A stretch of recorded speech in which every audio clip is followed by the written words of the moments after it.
बिहानदेखि नै भ्लग बनाएको रहेछ अब नयाँ बेहुली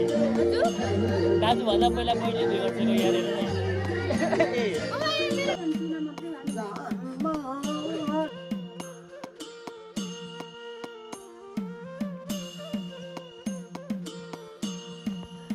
यो कुन गाउँको भन्छ होला तपाईँले यसलाई कुन टाढो भन्छ हेर्नु न ग्याङ कस्तो दामी भ्यू है सब पाहाडै पाहाड पाहाडै पाहाड पाहाडै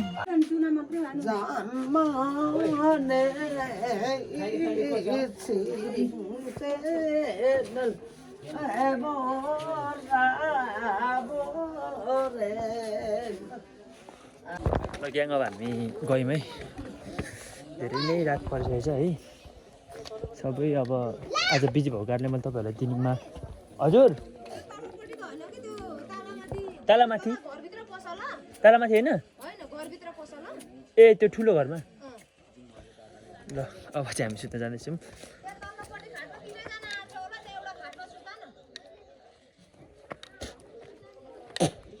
अब चाहिँ हामी सुत्न जाँदैछौँ हेर्नु न क्याङ सबै सुनसान भइसकेको छ अब हाम्रो बहिनीलाई ज्वाइँको दाजुले भन्दा पहिला बहिनीले बिहे गरिसक्यो ग्याङ के हो अब हामीलाई सुत्नुपर्ने चाहिँ हाम्रो रुम कहाँ भन्दाखेरि चाहिँ यहाँ हो कि कहाँ हो आई डोन्ट नो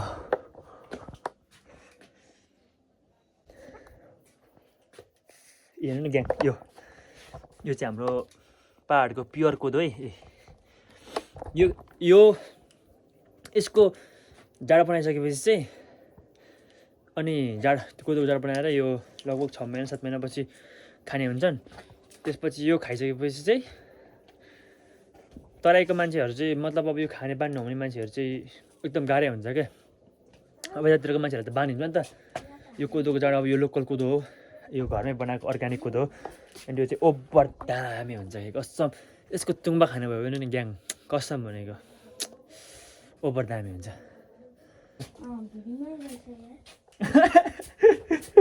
केटा यहीँ 10 लाख है 3जना यहीँ तार्छ अरू कहाँ आडिन्छ त नि 3जना सँगै सुत्नु पर्ने के भुया सुतेर सुत्यो भुया सुत्नु परेको पऱ्यो न अब दिदीको बिहेले तनाव गर है ए हेर्नु न ग्याङ यो चाहिँ हाम्रो पाहाडतिर यस्तै हुन्छ कि अब स्टेसनमा बिरामीहरू भयो भने स्टेसनमा यसरी बोकेर कुदाउनु पर्ने क्या अब के गर्ने त उता पाहाड तराईतिर जस्तो गाडीहरू हुँदैन नि त एम्बुलेन्सहरू हुँदैन सो त्यही भएर चाहिँ यो बोको अनि यसभित्र हाल्यो मान्छे कुदायो गुटुङटुङ के भन्नु गाउँघरमा बस्नु पनि गाह्रो त गाह्रो छ नि बिरामीहरूलाई चाहिँ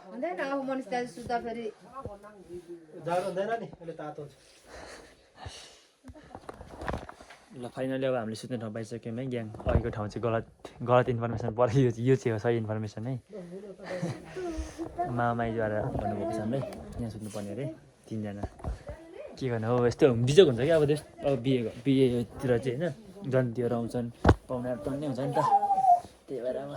सुत्नेको अलिकति ठिक जहाँ पाइदियो हुन्छ हाम्रो ल ल ल अठाउनु पऱ्यो केटा अठाउनु पऱ्यो केटा म त मुटु बुझ्छु है फेरि केटा ल ल ग्याङ bye bye good night hello WhatsApp people जाडो छ धेरै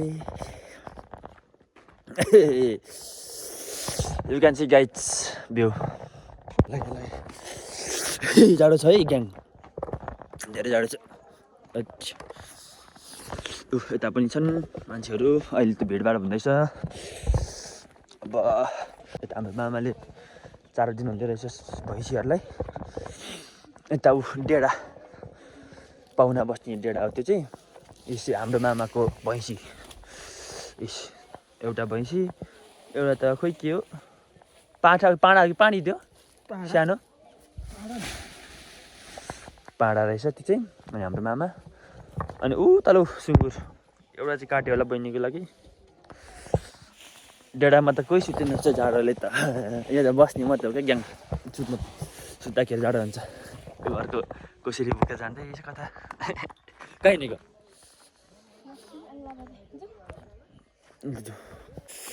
अब यो बहिनीले पनि बिहे गर्ने अरे अनि फेरि आउनुपर्ने हुन्छ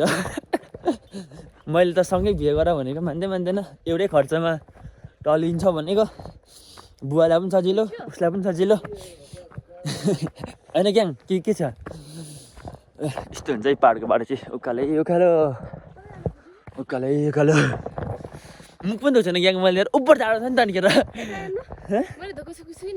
छैन आउने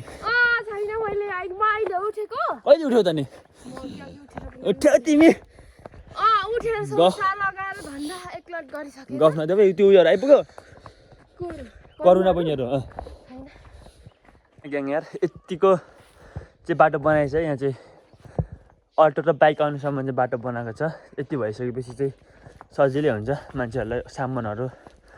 उयो गर्नको लागि यो कुन गाउँ पो भन्छ यसलाई तपाईँले यसलाई कुन टाढो भन्छ होला ए चौतारे यो चाहिँ चौतारे भन्छ यता माथि चाहिँ आङ्लाबारे अनि हाम्रो तल चाहिँ के भन्छ 10 घरे ए बाँसघार हाम्रो चाहिँ बाँसघारे सबै मामाहरू पनि मसँग बोल्ने मेन मामाहरू चाहिँ लागिसक्यो विदेशतिर त्यति मजाले नबोल्ने मामाहरू चाहिँ हुँदो रहेछ अझै पनि यतातिर चाहिँ आङ्लाबारी भन्छ अरे हेर्नु न ग्याङ कस्तो दामी भ्यू है ए सब पाहाडै पाहाड